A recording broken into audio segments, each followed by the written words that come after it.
Erased. Okay. All right. So we're back with Scott McAdams. Welcome back. We have questions from the audience, and we'll see how many we can get through. You ready for a speed round? Well, yeah, we'll try it. Come on. How many words in the? Okay, let's go. do it like Twitter. You got 140 character answer. I have 140 character. And they Can you imagine the preamble of the United States Constitution reduced to a Twitter feed? No. Me either. You recently visited Kenai, drawing more people together in support of a Democratic candidate in many years. Are you finding that to be a trend across the state? You know, our campaign is growing everywhere it goes, and it's gaining great momentum. We've got, you know, it was mentioned earlier that we've raised $720,000. Here is the facts on that. There have been no contributions to date from any corporate political action committees. But here's the great news, and this illustrates the grassroots nature of the campaign. I'm over 140 characters. 90% of our contributions come from donors of $200 or less. 90%. That's pretty amazing. It is amazing. Scott, has Sitka done any green projects you'd like to share with us? Sure, absolutely. You know, in Sitka, I'm also, as mayor, because we own the city owns, the borough owns the utility, I'm also the de facto governance chair of the utility board. So we have 100% of our electrical generation comes from hydroelectric power. I think that's a pretty impressive green statement, and we're working to continue to build that capacity, to extend it to home heating and other things. So we're working on continuing to build that capacity. Great. I was told that a sign fairy would put a sign on my lawn. Where's my sign? And they give their address. So you can put that one in your pocket. Thank you. If you want to go out tonight with your little wings on and get them a sign. Yeah, very good. Thank you. And people can contact the campaign to get their Absolutely. signs. For anyone who is looking to get involved in this campaign, now we as a, you know, we are burning through signs as fast as we can print them. But I'd share with you, if you want to learn more about my campaign, we're on Fairbanks Street between Northern Lights and Fireweed. You can also take a look at our website, www.scottmcadams.org. And that'll be at the bottom of your screen, I'm sure. What are your thoughts on the Iraq and Afghan wars? Well, you know, I think that as it relates specifically to Iraq, I think that our time is coming to an end in Iraq as the United States. I also think that as it relates to Afghanistan, Al-Qaeda is still a threat in the world. I think that Al-Qaeda still needs to be contained. And I would like to give a little bit of a grace period to General Petraeus to help us redefine what our mission in here is. But Shannyn, here's what my bottom line is as it relates to ever voting on an appropriation to send one of our soldiers overseas in a military engagement, is that I'll be dogged. I'll absolutely pursue the administration to make sure that any campaign that we engage in, that we have got a clear mission, that we understand what success looks like, because we can't afford either in human life or in the national treasury to fund endless wars.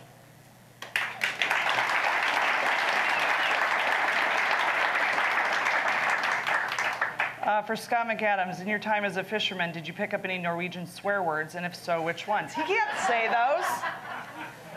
I don't speak. I was part of the non-Norwegian minority in Petersburg as a kid growing up.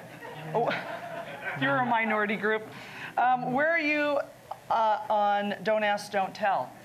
I'm for the repeal of Don't Ask, Don't Tell. I think it's an outdated policy.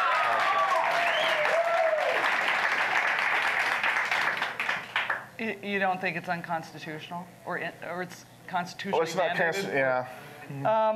How favorable was the response at the Change Point exchange from the Alaska Native community for you? You know, I think that it was really strong. I mean, it was the event at Change Point was the Young Alaskan Professionals, Alaska Native Professionals group, and we were very well received. You know, I think that a lot of folks have asked, what does it mean? What's the implications of having Lisa Murkowski being endorsed by AFN? Well, you know, for me personally, I think that the politics of that have more to do with Albert Kukesh, Lisa Murkowski, and the Sea Alaska Land Bill than it has to do with where my heart is on standing up for Alaska Native tribal sovereignty, which is something I believe in very strongly.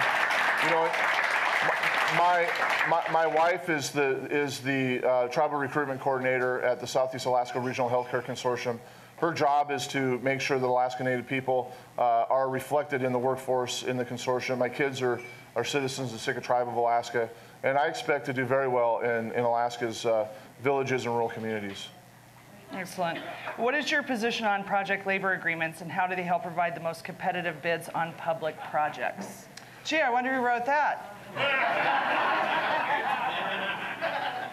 I support project labor agreements. I think that what it does is it ensures and it allows and ensures that Alaska's working people are able to fully benefit from projects, from natural resource projects or any other project that may come down the line. I also think that it, if crafted the right way, is probably the only vehicle that facilitates Alaska hire that's legal. So I support it. Absolutely. Will you make clean energy a priority when you get to DC? Absolutely, and again, I think that Alaska can be really the showcase for research and development in renewable energy for the world. What's your position on corporations being protected by law as persons? I'm absolutely opposed to the Citizens United ruling, the judicial review. But I think it's important for folks to remember that it is one of the very important functions of a United States Senator is to vet Supreme Court nominees. And it's ironic that Senator Lisa Murkowski voted for Scalia for some of the more conservative justices, while at the same time voting against Kagan and Sotomayor. I think that's wrong. Absolutely. So your birthday is on Sunday while this is airing, Sunday morning. Good morning, Sunday. And 10/10/10, your 40th birthday. Happy birthday. Thank you. That's kind of cosmic. Yeah, it's 10/10/10. It is said you have no D.C. experience. Please tell us what you have done in Washington, D.C. Well, I've gone to the Smithsonian. I did go to the Smithsonian. I've been to Washington, D.C. I've been a locally elected leader for the last 8 years. And, it's critically important that we recognize as a young state and as a matter of equal footing, that we have every right and should have every expectation to have the assistance of Washington, D.C. in the development of our young state. And so, as a locally elected guy over the last 8 years, I've been back to Washington, D.C. 12 times, advocating for better schools in my community, ports, harbors, electrical utility infrastructure development. I've moved forward a $40 million capital request list as mayor before our delegation. So, I understand how that process works. When I'm on the other side of the table, I'll understand what the needs are of our local communities as I'm listening to mayors and school board presidents and association leaders come and our tribes come to us and ask us what they need. It's hard to knock on the door and say, I need your help, and having been on both sides of it. Healthcare reform. The healthcare reform bill provides that adult children can be under their parents' insurance until 26. Governor Parnell has blocked this provision for retired public employees. What do you think about this? Well, I tell you, during the KAKM running debates, when I was actually debating Frank Vondesar, it was a little bit different environment then. But I heard both Lisa and Joe talk about full repeal of healthcare reform. But with 150 Republican amendments, this thing could be as much called Mitch McConnell care as it's called Obamacare. And this is why Washington, D.C. is broken, because the bickering and the partisanship have really frozen the process. As it relates to some of the great parts of healthcare reform, I'll tell you one of the best pieces that is most important to Alaskans was finally the reauthorization of the Indian Health Services Act, which is the very vehicle that allows our native healthcare consortiums to operate in this state. Lisa Murkowski voted no on it. Joe Miller says he wants to repeal it. I fully support it and believe that so many of the other parts of healthcare reform are vital to this country, You know, you think about job lock. Right now, 1 in 16 employees is locked in a job that they can't leave because of a pre-existing condition.